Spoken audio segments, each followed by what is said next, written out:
विक्रम ने कहा, धन्यवाद मेरे दोस्त, और इसरो ने रच दिया इतिहास। चंद्रयान ने वो कर दिखाया जो बड़ी बड़ी स्पेस एजेंसियां भी नहीं कर पाई। इसरो चीफ ने मिशन को लेकर किया एक और बड़ा खुलासा और नामुमकिन को मुमकिन करने निकला हमारा चंद्रयान।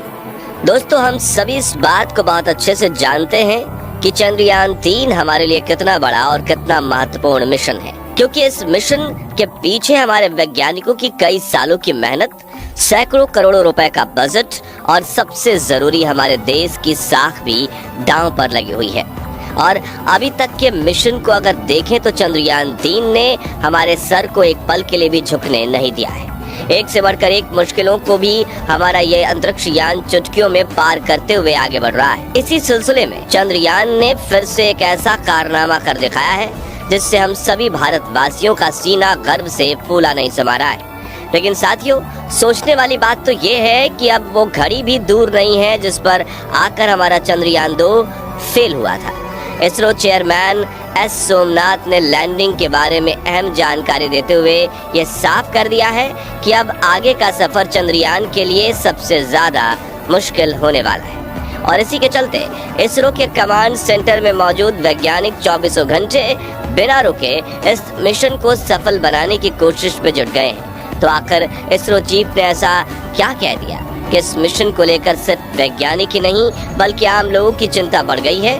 चंद्रयान ने ऐसा क्या कारनामा किया है, दुनिया भर में लोग इसकी सफलता के कसीदे गढ़ रहे हैं और अब आगे सॉफ्ट लैंडिंग करने के लिए इसको कौन कौन सी चुनौतियों का सामना करना होगा, ये सब कुछ आज हम आपको बताने वाले हैं, इसलिए वीडियो को अंत तक जरूर देखिएगा।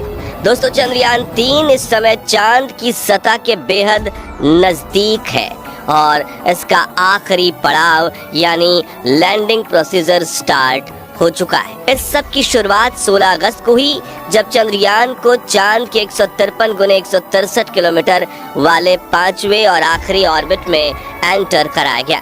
इसके बाद ये चक्कर पूरा करके अगले ही दिन यानी 17 अगस्त को इसके लैंडर और प्रपल्शन मॉड्यूल को एक दूसरे से अलग किया गया। ऐसा करने के लिए वैज्ञानिकों ने चंद्रयान के अंदर एक छोटा सा विस्फोट किया जिससे दोनों हिस्सों को जोड़कर रखने वाला बोल्ट कट गया और स्प्रिंग से मिले एक धक्के की बदौलत लैंडर मॉड्यूल अपने प्रपल्शन मॉड्यूल को पीछे छोड़कर खुद आगे बढ़ गया।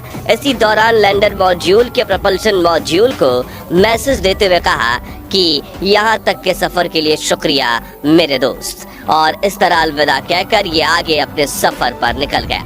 इसके बाद अगले 24 घंटों तक लैंडर और प्रपल्शन मॉड्यूल एक ही कक्षा में एक दूसरे के आगे पीछे चक्कर काटते रहे और फिर सही मौका देखकर 18 अगस्त को वैज्ञानिकों ने लैंडर की डीबूस्टिंग स्टार्ट कर दी, जिससे ये एक और भी छोटे ऑर्बिट में आ गया, साथ ही इसकी गति भी कम कर दी गई। दोस्तों, डीबूस्टिंग का सीधा सीधा मतलब है चांद का लैंडिंग प्रोसीजर अब शुरू हो चुका है, जिसमें ये धीरे धीरे गति कम करते हुए अपने ऑर्बिट को छोड़कर अपने साथ साथ चांद की सतह के करीब आ रहा है और ऐसे ही आगे बढ़ते हुए महज कुछ ही घंटों में ये चांद की सतह पर सॉफ्ट लैंडिंग कर लेगा। अभी की अगर हम बात करें तो इस समय विक्रम लैंडर चांद की 100 गुने 30 किलोमीटर की कक्षा के आगे बढ़ चुका है और इस समय इसका फ्री फॉल फेज चल रहा है, यानी ये चांद की ग्रेविटी की हेल्प से उसकी तरफ नीचे आ रहा है। इसरो वैज्ञानिक पूरी तरह सचेत हैं और वो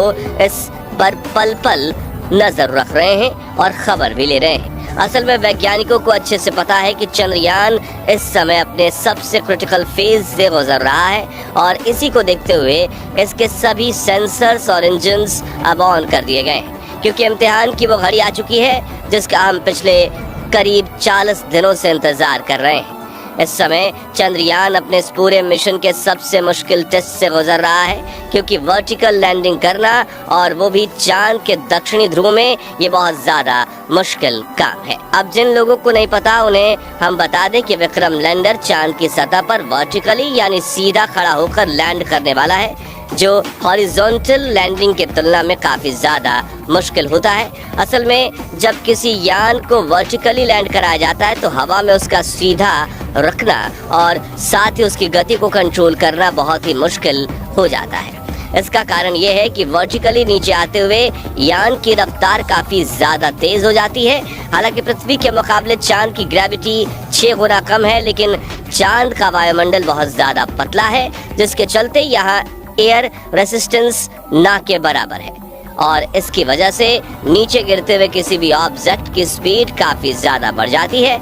इसी लैंडिंग प्रोसीजर को लेकर इसरो चेयरमैन एस सोमनाथ ने भी एक बहुत बड़ी बात कह डाली। उन्होंने कहा कि 30 किलोमीटर की ऊंचाई से नीचे सतह पर आने वाले लैंडर की गति को 0 पर लाना और साथ ही से हॉरिजॉन्टल से वर्टिकल पोजीशन में मोड़ना ये मिशन का सबसे मुश्किल काम है। असल में दोस्तों, चांद की सतह से 30 किलोमीटर की ऊंचाई पर आने तक हमारा विक्रम लैंडर मॉड्यूल हॉरिजॉन्टली ही आगे बढ़ेगा, लेकिन इस पॉइंट पर आकर इसे अपनी पोजीशन या कहीं अपनी अवस्था बदलकर वर्टिकल होना होगा। इसके लिए लैंडर में लगे रेट्रो बूस्टर्स को फायर किया जाएगा, लेकिन यह काम काफी ज्यादा कैलकुलेटिव होने वाला है, क्योंकि बूस्टर्स को अगर आवश्यकता के अनुसार जितनी जरूरत है उतनी मात्रा और उतनी देर तक फायर नहीं किया गया तो लैंडर वर्टिकल नहीं हो पाएगा। वहीं अगर गलती से इंजन्स को जरूरत से ज्यादा पावर से फायर कर दिया गया तो लैंडर पूरा गोल गोल घूम जाएगा और ऐसा होने पर संतुलन खोकर ये क्रैश भी हो सकता है।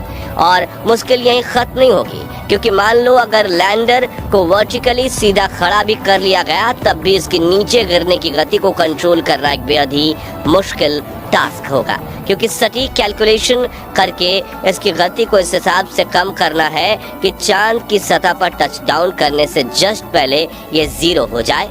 इन सब के दौरान लैंडिंग साइट को ढूंढना, लैंडिंग के लिए तय की गई जगह ठीक है या नहीं इसका पता लगाना, और अगर जगह ठीक नहीं है तो कोई दूसरी जगह तलाशना, ये सब चीजें भी होती रहेंगी। इसलिए खुद इसरो चीफ ने इसको मिशन का सबसे मुश्किल पड़ाव कहा है और यही वजह है कि वैज्ञानिक दिन रात मेहनत करके एक एक पल इसके हर एक मूवमेंट पर नजर रखे हुए हैं, ताकि कोई छोटी सी गड़बड़ी होने पर भी तुरंत एक्शन लिया जा सके। वैसे हमारे वैज्ञानिक पर हम पूरा भरोसा करते हैं कि जैसे उन्होंने मिशन के पिछले सभी पड़ावों को पार किया, वैसे ही ये इस चैलेंज को भी पार कर लेंगे, क्योंकि एक तो हमारे वैज्ञानिक बहुत ज्यादा काबिल हैं, जिसमें कोई शक की बात नहीं है, और दूसरा इनके पास चंद्रयान 2 के फेलियर का एक्सपीरियंस भी है।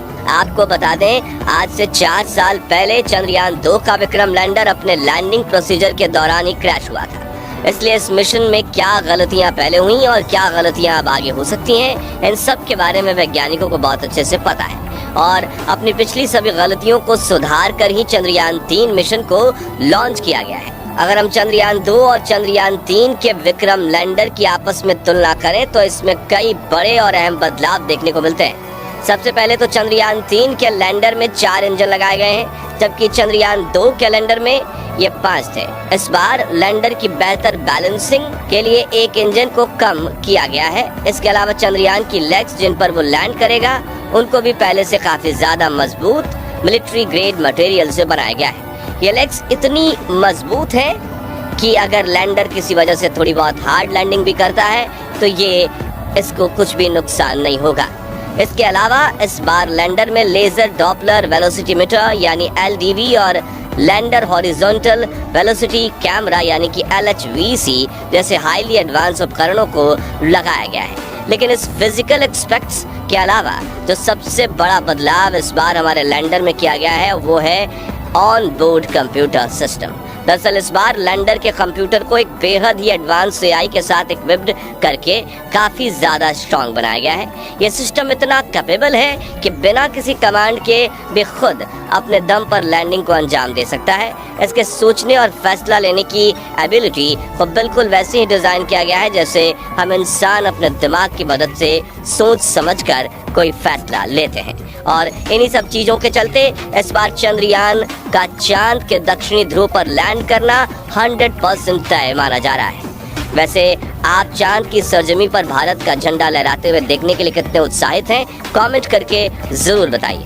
बाकी हमारी आज के इस वीडियो में बस इतना ही। वीडियो अच्छी लगी हो तो इसे लाइक और शेयर जरूर करना, और अगर आप चैनल पर नए हैं तो चैनल को सब्सक्राइब, और यदि आप फेसबुक पेज पर हैं तो पेज को फॉलो करना तो बिल्कुल भी ना भूलें। मिलते हैं जल्दी ही ऐसी एक और इंटरेस्टिंग वीडियो के साथ, तब तक के लिए गुड बाय।